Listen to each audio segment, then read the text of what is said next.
Studying media kind of leaves you at a crossroad at the end. Yeah, I know who Henry Jenkins, Roland Barthes, Laura Mulvey, and Carol Clover are. Great!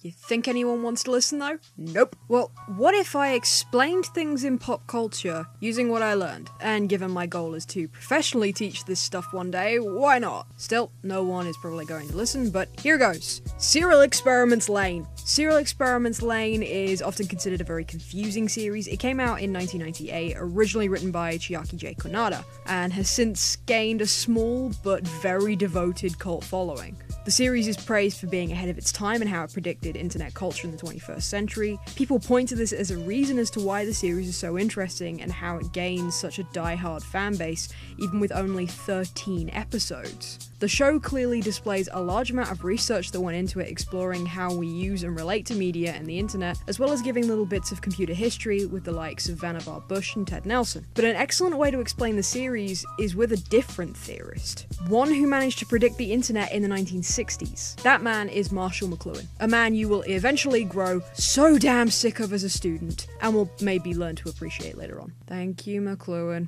McLuhan's work focused on our relationship with media. One of his theories is that media always extends part of us, and that media isn't just limited to, say, books and films. So, if you take a car as a medium, a car extends our legs. Clothes can be a medium, and clothes extend our skin. Television, which most of us would associate with being an actual media, extends our eyes, ears, and our sense of touch. The internet, according to McLuhan, extends our brains. It allows us to communicate across the world to anyone else with access to the internet. I'm talking to you right now.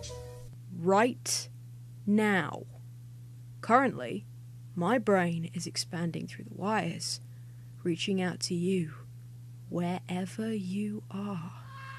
So with Lain we see a physical manifestation of this idea. The show's inciting incident, the suicide of one of Lain's classmates, and her sudden ability to communicate through email, stating that while her body may be dead, she still lives within the net, asking Lain why doesn't she join them. Lain's interaction with the internet allows her to connect with others. We can see physical examples of what McLuhan called the global village. Lain is one of the few people who can physically appear within the net, while others may only be able to project their voice, may only be seen as text, or can just about manage to make their hands or mouth appear. With Serial Experiments Lain, we also see internet personas starting to bleed into the real world. This questions just how much the internet does actually extend us. The show may be confusing, especially on first watch, but I hope this little explanation of McLuhan helped anyone, or even got people interested. I know it's kind of short, but thinking about Lain from McLuhan's standpoint explained far more than I care to admit. Now, I gotta go, there's a monkey stealing my ice cream.